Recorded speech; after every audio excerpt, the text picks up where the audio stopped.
Convido os irmãos a abrirem a palavra do Senhor em Isaías. Isaías capítulo 43.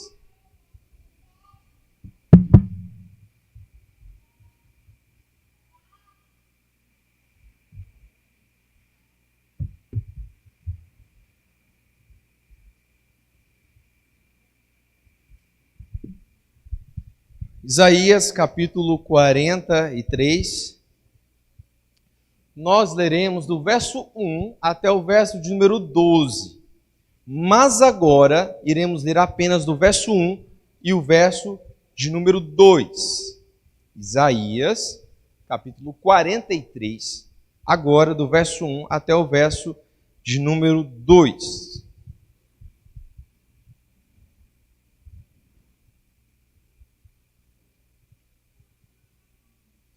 Os irmãos acharam? Isaías 43, verso 1 e verso 2. Alguém não achou? Coisa boa. Então, assim diz a palavra do Senhor. Mas agora, assim diz o Senhor, que te criou, ó Jacó, e que te formou, ó Israel. Não temas, porque eu te remi, chamei-te pelo teu nome, tu és meu. Quando passarem pelas águas, eu serei contigo. Quando pelos rios, eles não te submergerão.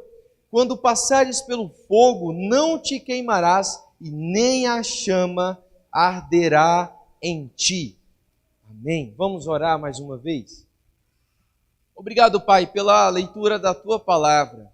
Em especial, nós te pedimos, esteja falando ao nosso coração, esteja transformando as nossas vidas, esteja consolando a nossa alma e também esteja mudando a nossa história. Que as nossas vidas sejam moldadas na Tua palavra, Pai. Nos ajude a ter foco, nos dê sabedoria, discernimento, que além de entender, a Tua palavra possa ser aplicada no nosso coração e que possamos sair diferente do jeito que entramos aqui neste lugar. Fala conosco, Pai, em nome de Jesus. Tire qualquer coisa que atrapalhe o nosso foco e que a nossa vida seja focada em apenas no Senhor. Em nome de Jesus. Amém. Queridos, eu preciso confessar um negócio.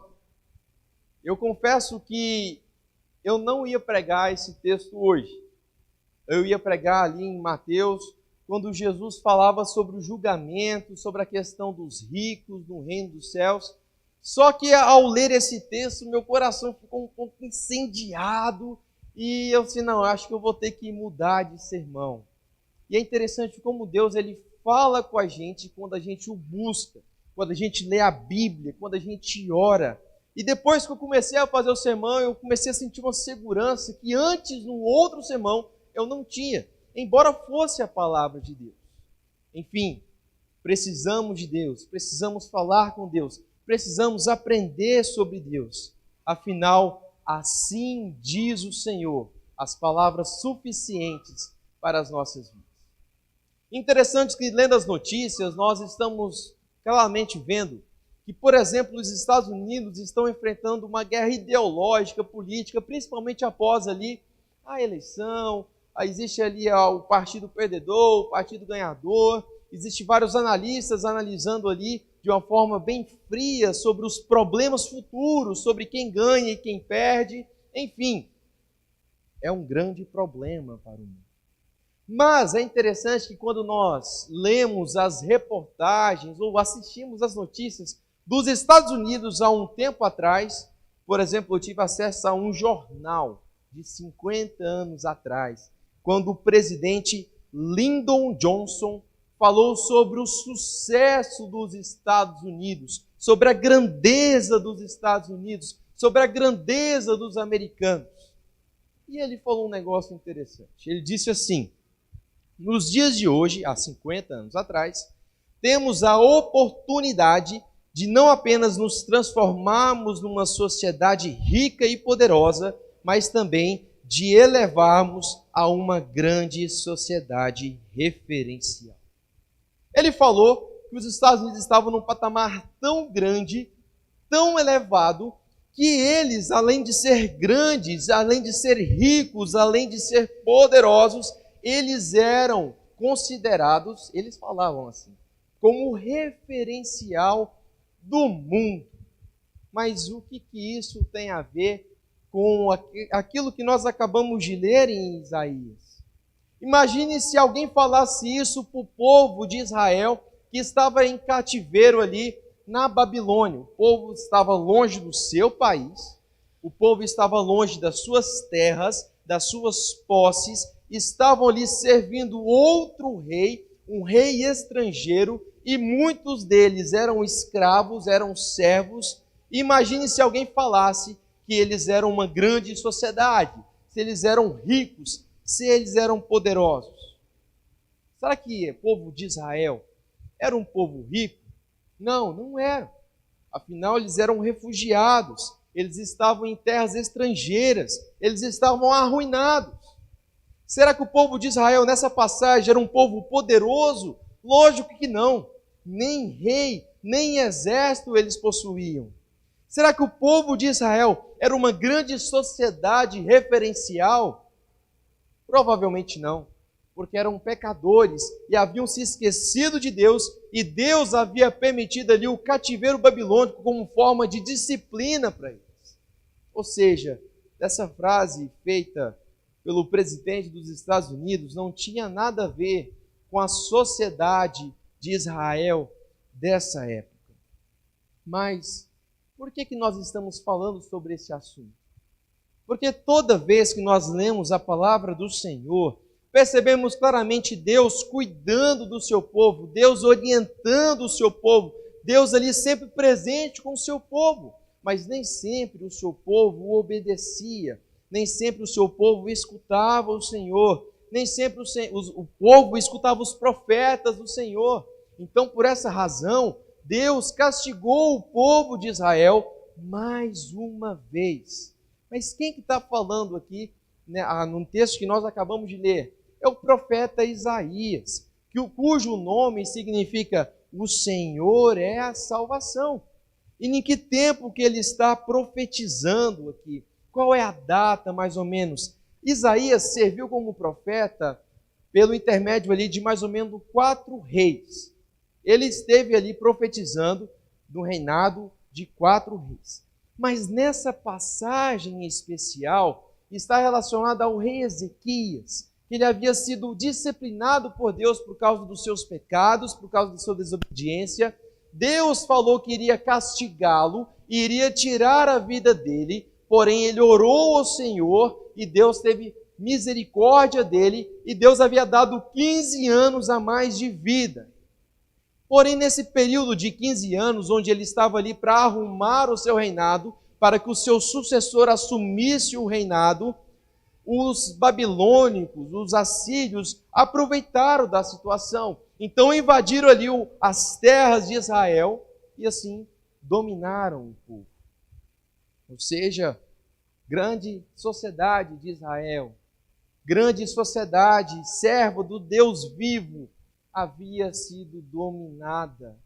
E em Isaías 43, vemos que apesar do domínio, apesar dos problemas, apesar das adversidades, o povo ainda possuía uma esperança. Ainda existia profetas do Senhor, ainda existia o contato com Deus. E com base nesse texto hoje, queridos, iremos refletir sobre o seguinte tema: assim diz o Senhor. Assim diz o Senhor. Assim diz o Senhor para este povo e assim diz o Senhor para você.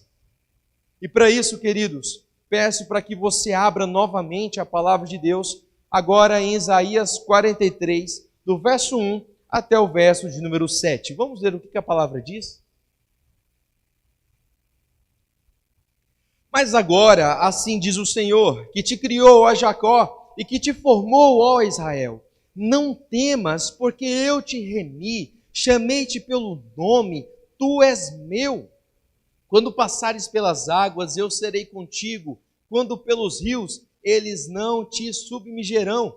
Quando passares pelo fogo, não te queimarás, e nem a chama arderá em ti, porque eu sou o Senhor, teu Deus, o Santo de Israel, o teu Salvador. Dei o Egito por teu resgate, e a Etiópia e Sebá por ti. Visto que foste precioso aos meus olhos, digno de honra, eu te amei. Darei homens por ti e os povos pela tua vida. Não temas, pois eu sou contigo. Trarei a tua descendência desde o Oriente e a juntarei desde o Ocidente. Direi ao norte, entrega, e ao sul, não retenhas. Trazei os meus filhos de longe e minhas filhas das extremidades da terra, e todos que são chamados pelo meu nome, e os criei para a minha glória, e que formei e que fiz. Então, o que diz assim o Senhor? O que o Deus está falando com o povo de Israel? O que Deus está falando com a gente? Em primeiro lugar, Deus está dizendo para nós não tememos, não temas. Não interessa a situação que você está enfrentando, não interessa os problemas. Assim diz o Senhor, não temas. Eles não são maiores do que Deus, eles não são maiores do que o nosso Senhor, eles não são mais poderosos que o nosso Deus. Mas o problema é que muitas vezes nós não acreditamos em Deus. Nós não temos fé no Senhor. Nós muitas vezes nem o conhecemos. E o povo provavelmente havia se esquecido do Senhor. Afinal, eles haviam sido dominados por povos estrangeiros. Mas Deus levantou Isaías para que profetizasse, para que falasse ao povo: pessoal, não temam.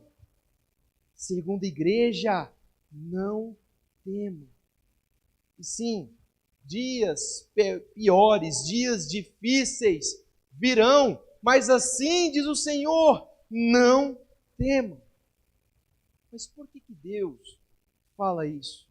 Isaías aqui, de certa forma, enumera 3 razões pelas quais eles não precisavam temer.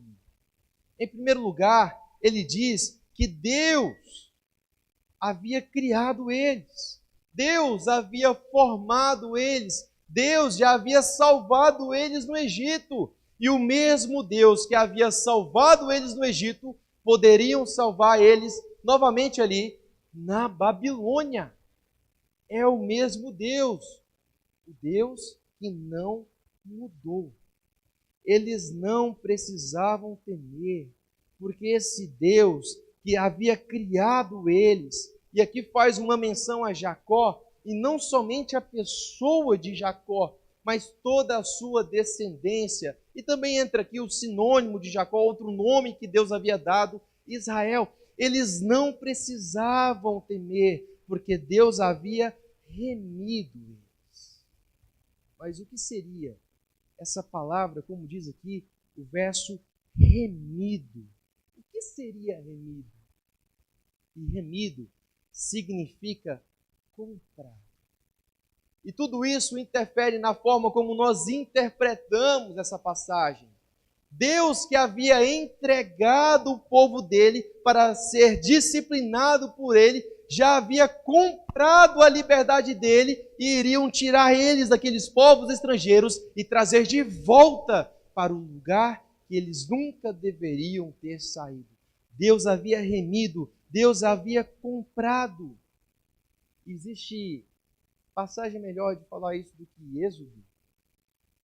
Deus entregou o povo judeu, o povo de Israel, para ser escravizado ali no Egito. Afinal, eles haviam se esquecido de Deus. Mas o mesmo Deus que entregou foi o Deus que pagou o preço e libertou eles do Egito e os conduziu a Canaã. Nós não precisamos temer. Esse Deus, além de ter sido nosso Criador, aqui diz também que além de ter comprado a gente, Ele chama a gente pelo nosso nome. E aqui entra uma questão, uma peculiaridade que outros deuses não fazem. Ele conhece o povo dele, ele conhece o povo que ele fez, ele conhece a mim, ele conhece você. E quando ele vai falar com você, ele não chama de fulano, de ciclano, ele te chama pelo seu nome. Afinal, você pertence a ele. Esse é o nosso. Esse é o nosso. Mas por qual razão ele diz isso? Porque, querido, o povo, nesse contexto, estavam se esquecendo de Deus. Começaram a adorar outros deuses, como, por exemplo, o deus Baal, o deus Assir, e outros deuses também, que confesso que não sei todos os nomes. Mas eram deuses inanimados, eram deuses de estátuas, deuses que tinham boca, mas não falavam. Mas o Deus de Israel, o Deus verdadeiro, que mandou eles não temerem, não só estava vivo, como estava chamando eles pelo nome. Afinal, ele tinha boca e ele falava. Aqui está sendo feito um método de comparação. Ele não só chama pelo nome, ele não só compra, ele não só fala que nós pertencemos a ele, mas ele também fala que é um Deus presente, que não nos abandona. Olha aqui o verso 2. Quando vocês passarem pelas águas, eu serei contigo. Por exemplo, o episódio que aconteceu ali no Mar Vermelho. Eles estavam viajando até a Terra Prometida, só que chegou um determinado momento da viagem que eles depararam com o Mar Vermelho e não tinha como atravessar. É uma alusão clássica ali à época de Moisés, à escravidão do Egito. E quando eles chegaram lá, Deus estava com eles e abriu o Mar Vermelho. É loucura, mas é o que a Bíblia diz. O nosso Deus é um Deus vivo, que manda nós não temermos as realidades duras da vida, porque Ele está presente. Ele fala sobre as águas, Ele fala sobre os rios, Ele fala sobre o fogo, ou seja, adversidades, catástrofes, eventos naturais que estão de acordo com o seu controle. O nosso Deus é um Deus poderoso. Assim diz o Senhor, não tema, não tema. Ou seja, o Deus que nos criou, o Deus que nos formou, o Deus que nos comprou, disse para nós não temermos. Mas por que nós não precisamos temer? Isaías continua falando. Por exemplo, aqui, ele disse no verso de número 4: visto que foste precioso aos meus olhos, digno de honra, eu te amei.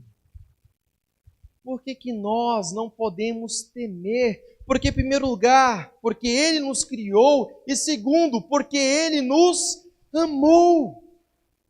Ou seja, você está amparado claramente pelo amor de Deus. Não precisamos temer o acaso, não precisamos temer as adversidades, não precisamos temer os problemas, as doenças, as enfermidades, os problemas da família, os problemas do emprego, os problemas da escola. Não precisamos temer. Afinal, o amor de Deus está conosco. O amor presente do Senhor.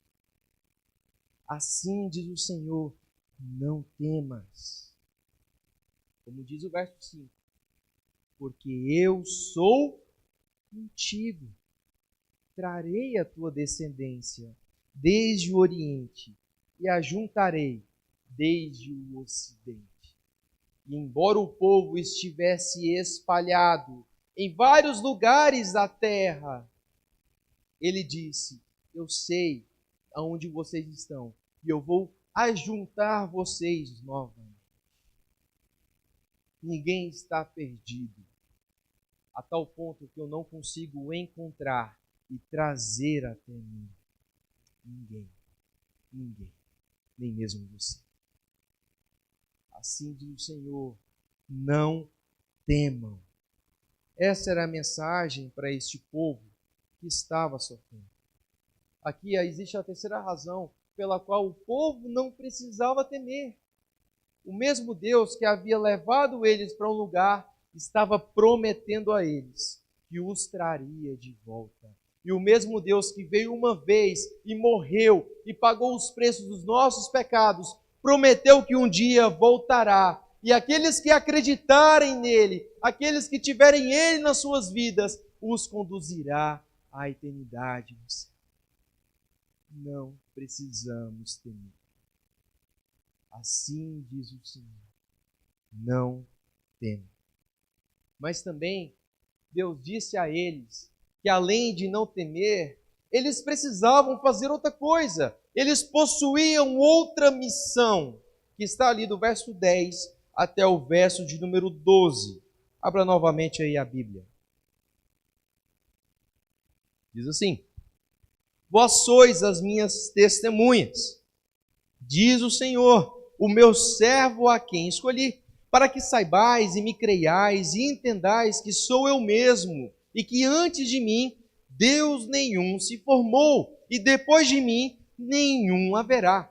Eu sou o Senhor, e fora de mim não há Salvador. Eu anunciei salvação, realizei-a e a fiz ouvir. Deus estranho não houve entre vós, pois vós sois as minhas testemunhas, diz o Senhor, eu sou Deus.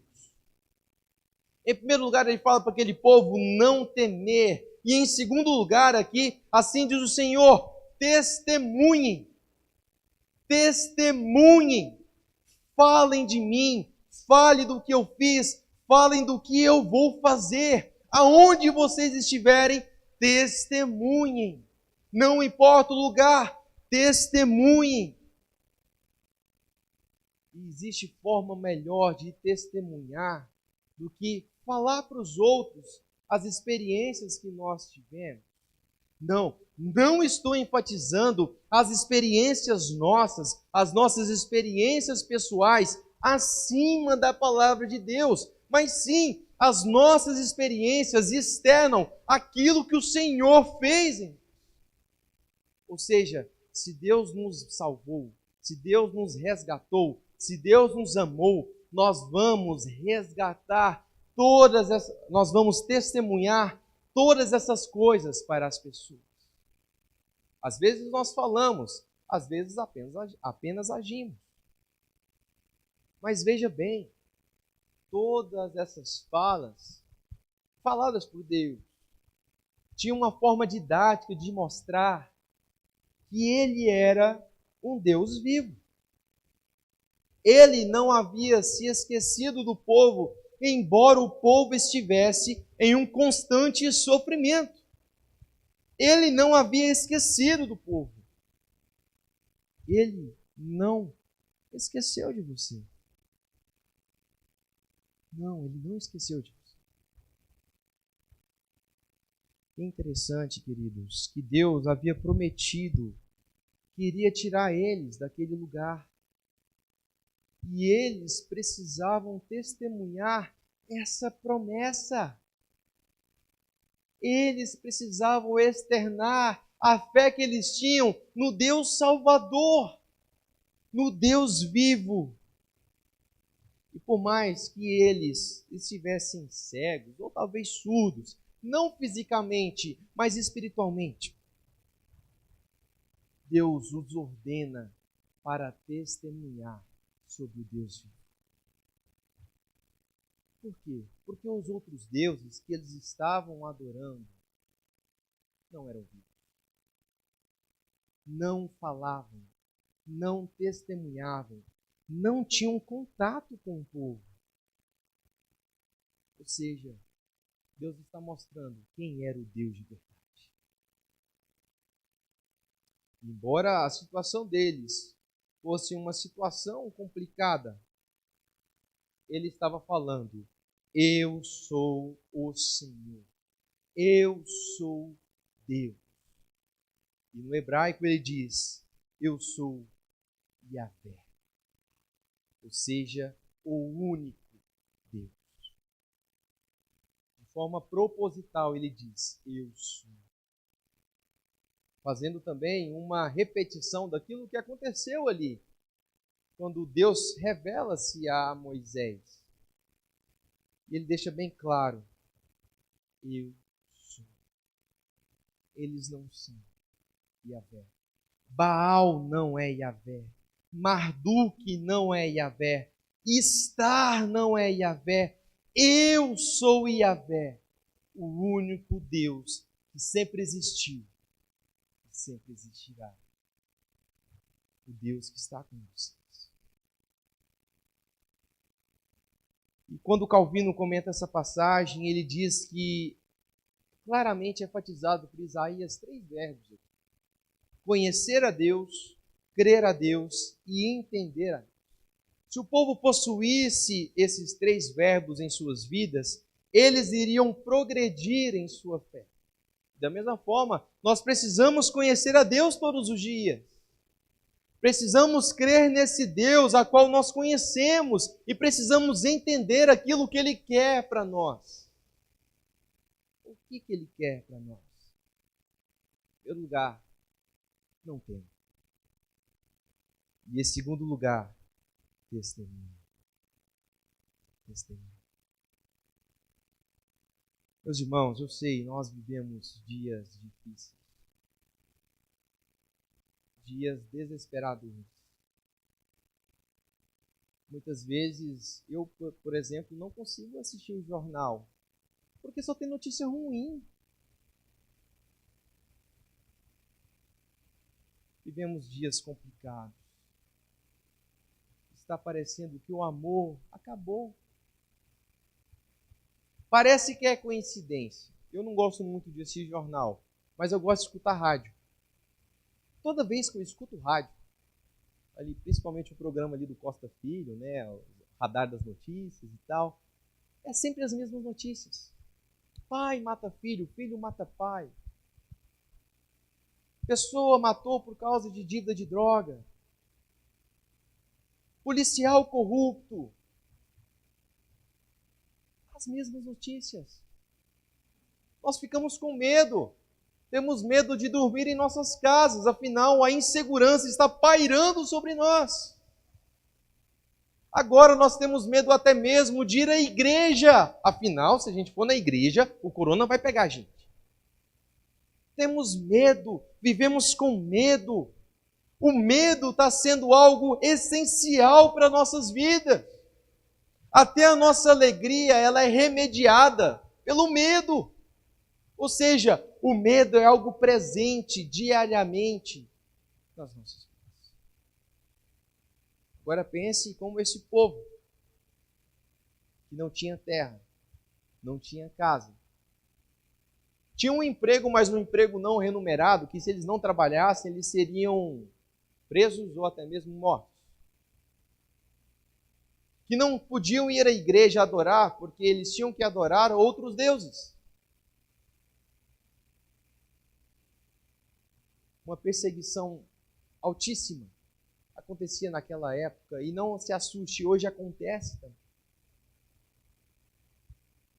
Mas Deus está dizendo para eles e dizendo para nós, não temam.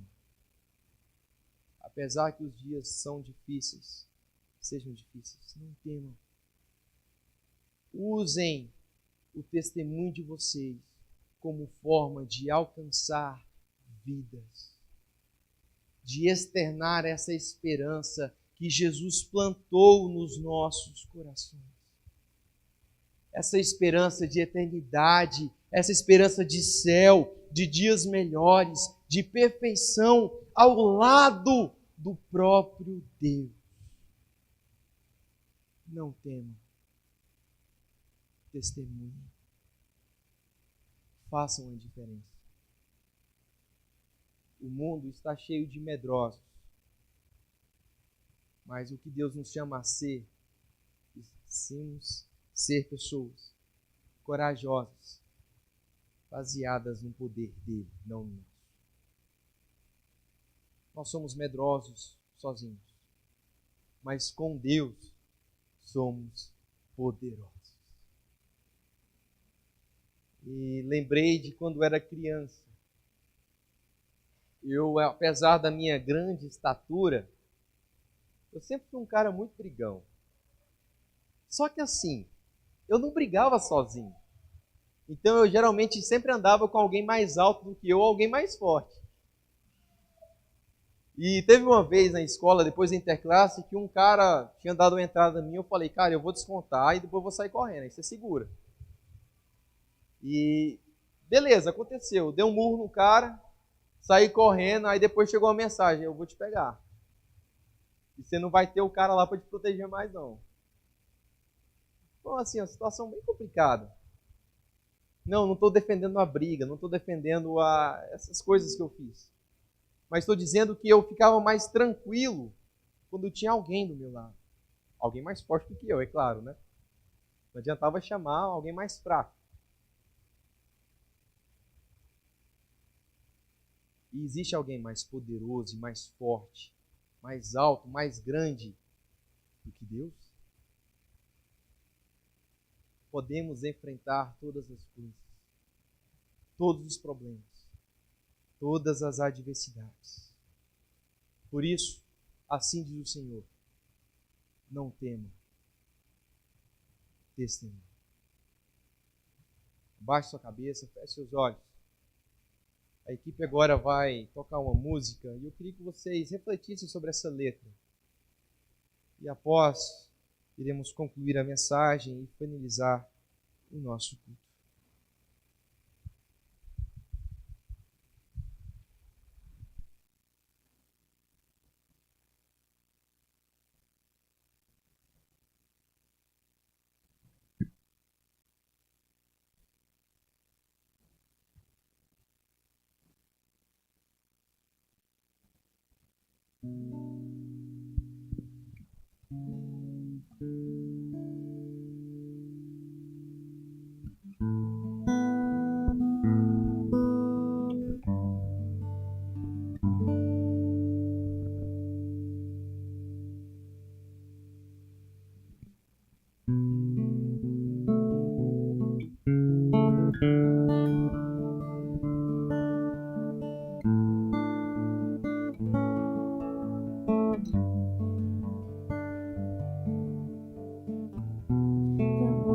Me chama sobre as águas, onde os meus pés podem falhar, e ali te encontro num mistério, em meio ao mar, confiarei. Teu nome clamarei, e além das ondas olharei. Se o mar crescer, somente em ti descansarei, pois eu sou teu e tu és meu.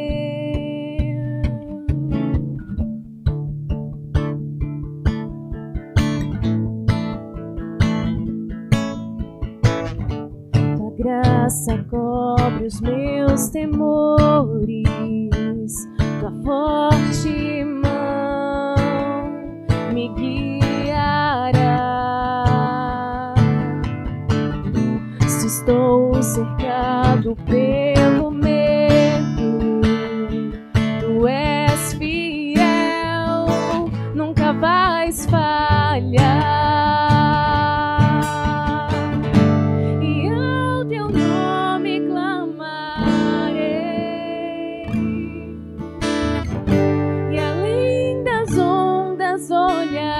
Olharei, se o mar crescer, somente em ti descansarei, pois eu sou teu e tu és meu.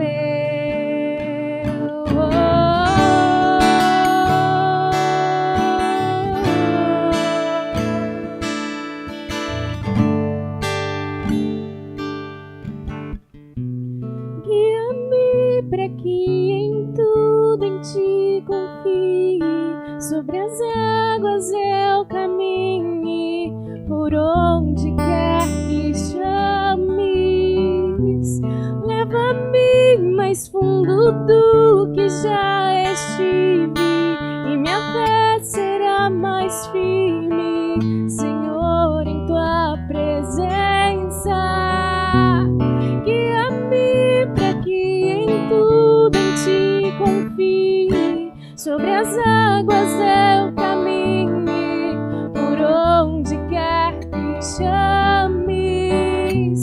Leva-me mais fundo do que já estive, e minha fé será mais firme, Senhor, em tua presença.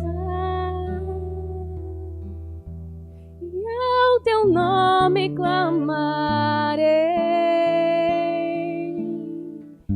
e além das ondas olharei. Se o mar crescer, somente em ti descansarei, pois eu sou teu e tu és meu.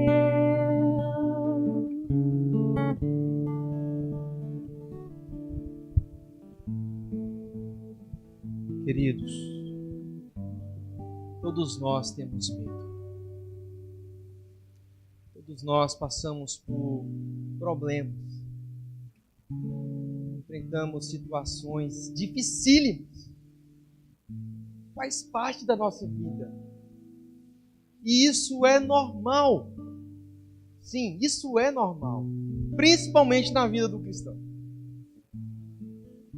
Mas essa palavra nos diz e nos desafia para não temer. Para não usar o medo como um artifício de impedimento de testemunhar o agir de Deus nas nossas vidas. Para não usar a vergonha como um instrumento de empecilho de falar de Jesus. Pessoas estão caminhando a passos largos do inferno e nós não temos feito nada porque nós temos medo. Mas a Bíblia diz: não tema, testemunhe. Testemunhe o que Deus fez em você. Testemunhe o que Deus fez na sua vida, na sua família. Testemunhe o que Deus fez na Bíblia. Fale de Deus o tempo todo. As pessoas estão sedentas, estão precisando dessa mensagem que você conhece e conhece muito bem. Talvez hoje você também está tendo a oportunidade de conhecer essa mensagem. A Bíblia, ela é uma só, embora sejam várias histórias ali concatenadas e ligadas diretamente e indiretamente. Não é a primeira vez que Deus dá essa ordem para os seus discípulos, para o seu povo. Ali em Atos capítulo 1 diz que as pessoas que conheciam a Jesus, os discípulos que conheciam Jesus, eles tinham que ser testemunhas, tanto em Jerusalém quanto em Samaria, até os confins da terra. Aonde eles estivessem, você pode testemunhar a Deus na sua casa. Você pode testemunhar a Deus no seu serviço. Você pode testemunhar a Deus aonde você estiver, até de férias. Pode e deve. Não tema. Ah, mas eu estou sofrendo. Ah, eu estou precisando mais do que falar. Não, todos nós precisamos. Eu preciso, você precise, todos precisam. Testemunhe. Porque o poder de mudança não está no que você fala. O poder de mudança está no Espírito Santo, que age em você. Está em Deus. A graça de Deus. Eu gosto muito dessa música especial, porque ela relata ali o episódio de Pedro. Quando eles estavam atravessando o mar ali, vem Jesus do outro lado, e Pedro estava duvidando se era ou não era Jesus, e ele falou: se for Jesus eu vou andando nas águas, como o Senhor está andando nas águas. E ele começou a andar, e de repente ele desviou o foco e começou a afundar. nós somos como Pedro. Pessoas que não têm nenhum valor para Deus. Na primeira oportunidade nós traímos a Deus. Mas mesmo assim, Deus, Jesus, amou a Pedro. Mesmo assim, Deus, Jesus amou você. Não temam. Foquem nele. E usem dos problemas, usem do sofrimento como uma oportunidade de testemunhar a esperança do Evangelho. A esperança de Jesus. Você precisa, eu preciso, todos precisam. Clame a Deus e Ele ouvirá as vossas orações. A graça de Deus, ela é suficiente para que nos transforme o medo em coragem. Os deuses falsos não falam, não vivem, não estão presentes. Mas o nosso Deus fala conosco. O nosso Deus é um Deus vivo. O nosso Deus é um Deus presente, que está com a gente todos os dias. Não temam testemunho. Que a sua vida não seja baseada no medo, e sim no temor a Deus, na ousadia de Deus, na fé em Deus, falando de Deus. Que a sua vida seja uma vida de pregação, de testemunho do Evangelho. E que muitas vidas, ao olhar para você, queiram ter esse Deus que você tem. Quando as pessoas olharem para você e falam, eu quero ter essa fé, eu quero ter esse Deus, e você vai falar, toma aqui. É Jesus. É a Bíblia. É o Deus vivo. Falem de Deus em todo o tempo. Fiquem de pé.